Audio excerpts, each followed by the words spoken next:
Welcome to the He Said, She Said, We Said podcast. I'm Todd. I'm Pam. I'm number 4, Hope. All right. So today we're going to talk about parents just don't understand.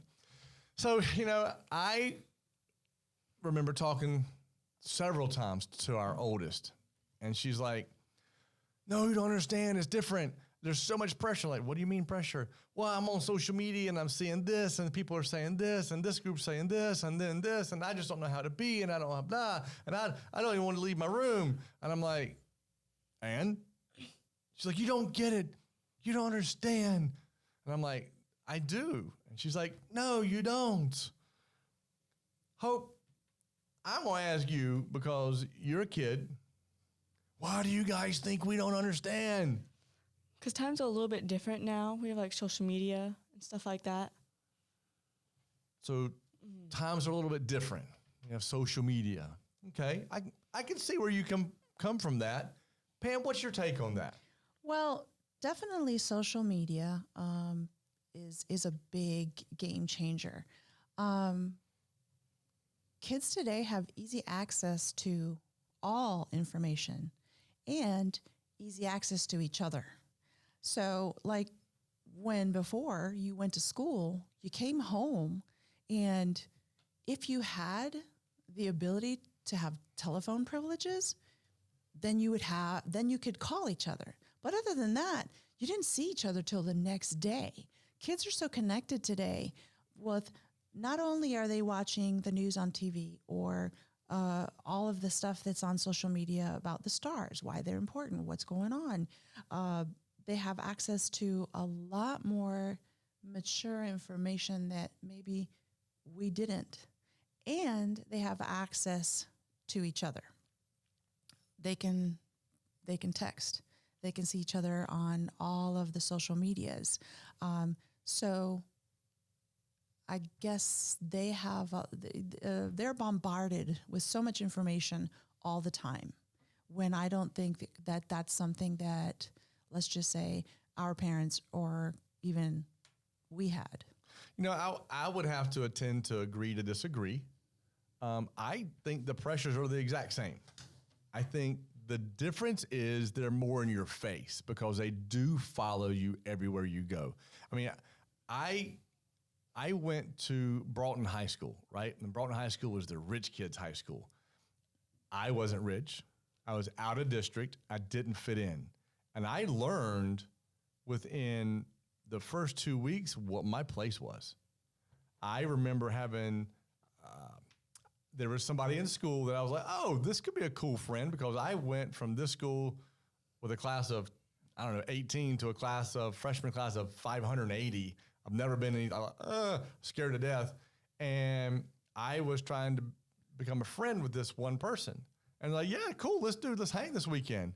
And all of a sudden, Friday comes and like, dude, we still on for tomorrow? And it was like, no. I'm like, oh, we're reschedule. And they're like, I doubt it. Because he was a friend of the governor's son who went to my school. And I didn't fit into that crowd. Like, I think the pressures we all feel the same pressures all the time. And I think kids feel like, oh, it's different because of this and that. But there was peer pressure for smoking, drinking, drugs, right?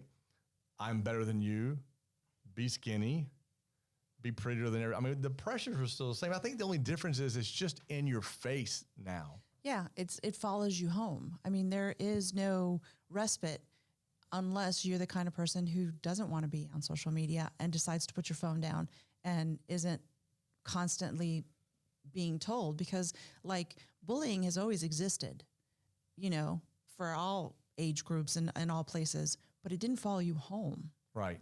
So I guess that's where it is different now, is it does follow you home. Yep. So let's ask this. So many kids think parents just don't understand. What can kids do instead of saying, never mind, you don't understand? What can they do different to help the parents understand as opposed to giving up on the conversation? Communicating better, using examples so that they might understand instead of using like your examples now. We can say something that happened like to you and like leveling it out, like saying this is equal to what happened to me, something like that. So let me ask you this. I like what you said there. Would you rather me give you comparisons to how my situation is just like yours so that I can prove you wrong? Or would you rather me listen to you and try to understand where you're coming from? I'd rather you listen to me. I think sometimes as parents, we want to solve the problem. We want to make them feel better. But the point is, I think the better way to do is listen to them completely so that not only do you get a good description of what happened, but how they felt about it. And then you could try and say, oh, something similar happened to me, and this is how I dealt with it. How do you think you can deal with it? And then talk through the resolution of how to do it, or show them that you understand how they're feeling. Sometimes I think we interrupt before the story's even over to try and give them like an answer or yeah, I've been through that too. In my past, I was notorious for that. So I think it's like you need to listen completely, and then you need to find out how they felt about it. So I'm gonna go with what you said. Okay. I like what you said. We have to listen completely, but I think listening completely means if I'm talking to my 14-year-old, I'm listening with 14-year-old ears. I'm not listening with, everybody knows I'm 29-year-old ears, right? Because what happens is when I start listening with adult ears, I'm putting my definitions of life Right. to what she's saying, and what she's saying is probably not what I'm interpreting, right? So I think part of that listening is making sure we're listening to it from a point where she's coming from, not where we're coming from. What do you think about that? I think you shouldn't assume the answer before knowing the whole answer, meaning like. So wait, don't assume. So there I am cutting you off. Go ahead, Mags. Go ahead, Hope. I'm cutting you off. I thought I was getting better. Obviously not. Go right ahead. You shouldn't assume the answer before you get the whole story. So when a kid's telling me something, instead of butting in like I obviously just did, wait until you're finished and then have a conversation. Now, let's talk about me and you. I hear you, I zenned it out, I listened, I took some notes, right? Do you want me to give you a comparison to when I was a kid so that I can be like, well, see, I went through the same thing? Or would you rather me just help talk you through what you're going through? Being helped, talk through it. Talk through it? Okay. Why would you want help being talked through it as opposed to be given an example of how, like, maybe we dealt with it? Do you feel that, or do you feel like I'm just showing you how to fix it as opposed to showing you how to find the steps to fix things?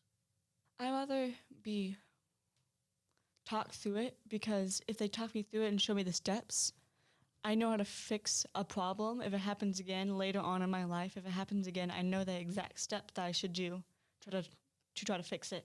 That's a powerful statement. Because we as parents just want to keep you safe and take care of it for you. And a lot of times when we do that, we're not actually showing you how to be an adult. And guess what happens when you're 30? I'm still fixing it.